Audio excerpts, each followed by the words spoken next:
ಸಮಾಜಕ್ಕೆ ಏನಾದರೂ ಒಂದಷ್ಟು ಕೊಡುಗೆಯನ್ನ ಕೊಟ್ಟಾಗ ಮಾತ್ರ ಈ ಮನುಷ್ಯ ಜನ್ಮ ಹುಟ್ಟಿ ಬಂದಿದ್ದಕ್ಕೂ ಸಾರ್ಥಕ ಆಗ್ತದೆ.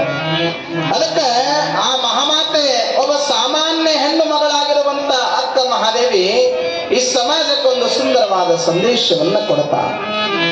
ಎಂತ ಉದಾಹರಣೆಯನ್ನ ಕೊಡ್ತಾಳಂದ್ರೆ, ನಮ್ಮ ಜೀವನದೊಳಗೆ, ನಮ್ಮ ಪ್ರಪಂಚದೊಳಗೆ, ನಮ್ಮ ಭೂಮಿಯ ಮೇಲೆ ನಮಗ ಏನೆಲ್ಲ ಕಾಣ್ತಾ ಇದಾವಲ್ಲ ಅಂತ ಅನೇಕ ವಸ್ತುಗಳನ್ನ ನಮಗ ಉದಾಹರಣೆಯನ್ನಾಗಿ ಕೊಡ್ತಾಳ.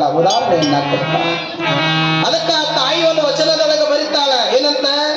ಮರವಿದ್ದು ಫಲವೇನು ನೆರಳಿಲ್ಲದನ್ನಕ್ಕ, ಮರವಿದ್ದು ಫಲವೇನು ನೆರಳಿಲ್ಲದನ್ನಕ್ಕ, ಧನವಿದ್ದು ಫಲವೇನು ದಾನವಿಲ್ಲದನ್ನಕ್ಕ, ಹಸುವಿದ್ದು ಫಲವೇನು ಹಯನವಿಲ್ಲದನ್ನಕ್ಕ, ರೂಪಿದ್ದು ಫಲವೇನು ಗುಣವಿಲ್ಲದನ್ನಕ್ಕ, ಚನ್ನ ಮಲ್ಲಿಕಾರ್ಜುನ ನಾನಿದ್ದು ಫಲವೇನು ನಿಮ್ಮ ಧ್ಯಾನವಿಲ್ಲದನ್ನಕ್ಕ, ನಿಮ್ಮ ನಾಮಸ್ಮರಣೆ ಇಲ್ಲದನ್ನಕ್ಕ ಅಂತ ಎಷ್ಟು ಸುಂದರವಾದ ಮಾತು ಹೇಳ್ತಾಳೆ ಮಹಾಮಾತೆ. ಅಂದ್ರೆ ಈ ಪ್ರಪಂಚದೊಳಗ ಕಾಣುವಂತ ಜೀವರಾಶಿಗಳನ್ನ ಉದಾಹರಣೆಯನ್ನಾಗಿ ಕೊಡ್ತಾಳೆ. ಮೊದಲನೇದಾಗಿ ಆ ತಾಯಿ ಹೇಳಿದ್ದು ಯಾವುದು ಅಂತಂದ್ರೆ, ಒಂದು ಮರವನ್ನ, ಒಂದು ಗಿಡವನ್ನ ಉದಾಹರಣೆಯನ್ನಾಗಿ ಕೊಡ್ತಾಳೆ. ಒಂದು ಗಿಡ ಈ ಸಮಾಜದೊಳಗ ಅದು ಉಪಕಾರಿಯಾಗಿದೆ, ಅದು ಅಪಕಾರಿಯಾಗಿಲ್ಲ. ಸಮಾಜಕ್ಕೆ ಯಾವತ್ತೂ ಅದು ಪ್ರೇರಣೆಯದ, ಅದು ಮಾರಕವಾಗಿರ್ತಕ್ಕಂಥದ್ದಲ್ಲ. ಅದಕ್ಕೆ ಅಂತಾಳ ತಾಯಿ, ಮರವಿದ್ದು ಫಲವೇನು ನೆರಳಿಲ್ಲದನ್ನಕ್ಕ. ಈಗೆಲ್ಲ ಮನೆ ಮುಂದೆ ನೀವೆಲ್ಲ ಗಿಡ ಹಚ್ಚಿರಿ. ಎದ್ರ ಗಿಡ ಹಚ್ಚಿರಿ? ಹೂವಿನ ಗಿಡಗಳೆಲ್ಲ ಹಚ್ಚಿರಿ.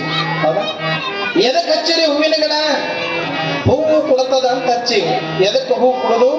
ದೇವರ ಪೂಜೆಗಾಗಿ ಹೂ ಕೊಡೋದು.